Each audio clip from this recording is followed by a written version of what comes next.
Hi hello welcome to hash tag నా పేరు జకీర్. తెలంగాణ ముఖ్యమంత్రి రేవంత్ రెడ్డి తక్షణం రాజీనామా చేయాలని బీఆర్ఎస్ పార్టీ డిమాండ్ చేస్తుంది. దీనికి సంబంధించి BRS party MLC Dasoju Shravan ఒక లేఖను విడుదల చేశారు. అందులో ఆయన చెప్తే ఏంటంటే ఇవాళ నమస్తే తెలంగాణలో అంటే బీఆర్ఎస్ పార్టీకి సంబంధించిన అంటే బీఆర్ఎస్ పార్టీ సొంత పత్రిక అయిన నమస్తే తెలంగాణలో ఒక బ్యానర్ ఐటమ్ కూడా దీనికి సంబంధించి రాశారు. ఈడీ ఛార్జ్షీట్లో రేవంత్ ఉన్నారు కనుక అంటే నేషనల్ హెరాల్డ్ కేసులో ఆల్రెడీ ఎన్ఫోర్స్మెంట్ డైరెక్టరేట్ దర్యాప్తు జరుపుతోంది. ఈ దర్యాప్తులో భాగంగా కొన్ని విషయాలు బయటకు వచ్చినట్టుగా ఆ పత్రిక ఒక కథనాన్ని ప్రచురించింది. అందులో ఏంటంటే 2019 లోక్సభ ఎన్నికల సందర్భంగా జరిగింది ఏంటంటే పవన్ బన్సల్, ఇది కాంగ్రెస్ నాయకుల పేర్లు ఇవి, పవన్ బన్సల్ అండ్ రేవంత్ రెడ్డి, అంటే ఇప్పుడు తెలంగాణ ముఖ్యమంత్రి రేవంత్ రెడ్డి, అట్లాగే అహ్మద్ పటేల్. ఓకే, అహ్మద్ పటేల్ అప్పుడు సోనియా గాంధీ రాజకీయ సలహాదారుగా విషయం మనందరికీ తెలుసు. సో అహ్మద్ పటేల్ కోవిడ్ సమయంలో మరణించారు. అహ్మద్ పటేల్ ఈ ముగ్గురు కలిసి మొత్తం పెద్ద ఎత్తున విరాళాల సేకరణకు పాల్పడినట్టుగా ఎన్ఫోర్స్మెంట్ డైరెక్టరేట్ ఛార్జ్షీట్లో పేర్లను ప్రస్తావించినట్టుగా ఒక కథనం ప్రచారంలో ఉంది. ఇప్పుడు ఒక కథనం ప్రచారంలో ఉంది.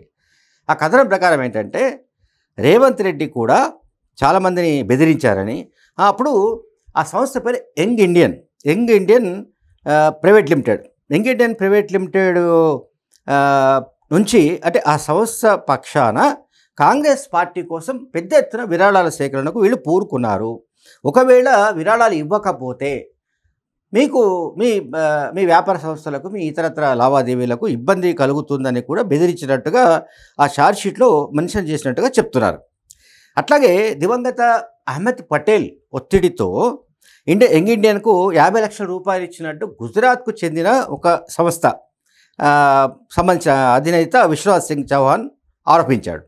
అండ్ ఈ ఎన్ఫోర్స్మెంట్ డైరెక్టరేట్ ఏదైతే ఛార్జ్షీట్లో ముఖ్యమంత్రి రేవంత్ రెడ్డి పేరు ప్రస్తావనకు వచ్చింది కనుక ఇక ఆయన నైతికంగా ఆయన ముఖ్యమంత్రి పదవిలో ఉండడానికి అనర్హుడు, ఆయన తక్షణం రాజీనామా చేయాలి అనేది ఇప్పుడు బీఆర్ఎస్ పార్టీ డిమాండ్. అయితే ఇప్పుడు మనకు అర్థం కాని విషయం ఏంటంటే ఎన్ఫోర్స్మెంట్ డైరెక్టరేట్ కేసులు నమోదు చేసినా లేదా మరొక సిబిఐ కావచ్చు, ఇంకేదైనా ఏజెన్సీ కొంతమంది పైన రాజకీయ ప్రముఖులు కావచ్చు, ఇంకేదైనా ఎవరైనా కావచ్చు, వాళ్ళపైన పేర్లు ప్రస్తావించినంత మాత్రాన ఛార్జ్షీట్లో వాళ్ళ పేరు ఉంది, రైట్. సో ఈ కేసుకు సంబంధించిన ఇన్వెస్టిగేషన్ ప్రాసెస్ ఇంకా పూర్తి కావాల్సి ఉంది. ఈ ప్రక్రియ అంతా పూర్తయిన తర్వాత ఇందులో నిజాలు ఏంటి, రేవంత్ రెడ్డి పాత్ర ఎంత ఉంది, రేవంత్ రెడ్డి నిజంగా ఆ వసూళ్లకు పాల్పడ్డారా, ఎవరెవరిని వసూళ్లకు పాల్పడినట్టుగా. ఇప్పుడు ఆ సమయంలో ఆయన పిసిసి అధ్యక్షుడిగా ఉన్నమాట నిజం. అది 2019 పార్లమెంట్ ఎలక్షన్స్లో ఆయన ఆ సమయంలో మేడ్చల్ కాన్స్టిట్యున్సీ నుంచి లోక్సభకు ఎన్నికయ్యారు. సో పిసిసి అధ్యక్షుడిగా ఉన్న సమయంలో రేవంత్ రెడ్డి, అట్లాగే ఏఐసిసికి చెందిన పవన్ బన్సల్, అహ్మద్ పటేల్ ఈ ముగ్గురు పార్టీ అధిష్టానం ఆదేశాల మేరకు ఈ వసూళ్ల కార్యక్రమాన్ని చేపట్టారు. ఒక సంవత్సరం నుంచి అయితే దాదాపు 2000 కోట్లకు పైగా రాబట్టడానికి కూడా వాళ్ళు ఒత్తిళ్లు చేశారని కూడా ఆ కథనంలో వాళ్ళు ప్రచారం చేస్తున్నారు. ఇది బీఆర్ఎస్ పార్టీ సంబంధించిన ప్రచారం ఇది.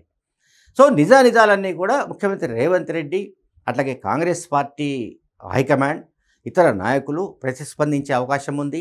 అసలు ఈ కేసు పూర్వపరాలు ఏంటి, అసలు నేషనల్ హెరాల్డ్ కేసే ఇది రాజకీయ ప్రేరిత కేసు, కాంగ్రెస్ పార్టీ పైన కాంగ్రెస్ పార్టీని దెబ్బతీయడం కోసమే పార్టీ హైకమాండ్కు చెందిన సోనియా గాంధీ, రాహుల్ గాంధీని ఇందులో చేర్చారంటూ కాంగ్రెస్ పార్టీ చాలా కాలంగా ఆందోళన కార్యక్రమాలు కూడా నిర్వహిస్తోంది.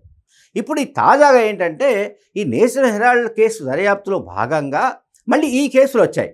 ఈ కొత్త కేసులు ఇవి. ఏది 2019 లోక్సభ ఎలక్షన్స్లో కూడా కలెక్షన్స్కు వీళ్ళు పాల్పడ్డారు. ఆ కలెక్షన్స్లో కొన్ని సంస్థల పేర్లు కూడా వాళ్ళు మెన్షన్ చేశారు. వాళ్ళని వీళ్ళు సంప్రదించినట్టుగా ఈ కథనాలు వస్తున్నాయి.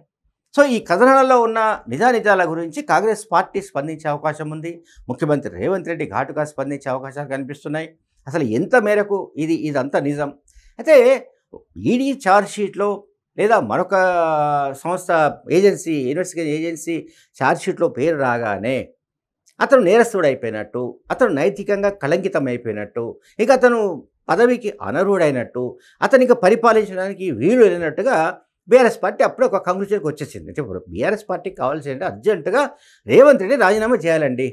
రేవంత్ రెడ్డి ముఖ్యమంత్రి రాజీనామా చేసి పక్కకి జరిగితే ఇంకా అసలు మాకు ఏ ఢోకా లేదు అనే ఒక దాంట్లో బీజేపీ ఉన్నట్టుగా మనకు బీఆర్ఎస్ పార్టీ ఉన్నట్టుగా మనకు కనబడుతుంది. ఎందుకంటే వాళ్ళకు అధికారం కావాలి, అర్జెంటుగా అధికారం కావాలి. సో అర్జెంటుగా అధికారం రావాలంటే సాధ్యమయ్యే పని కాదు. ఇక్కడ అసెంబ్లీ రద్దు కావాలి, లేకపోతే ముఖ్యమంత్రి రేవంత్ రెడ్డి రాజీనామా చేయాలి. ఇవన్నీ చాలా ప్రాసెస్ ఉంటుంది.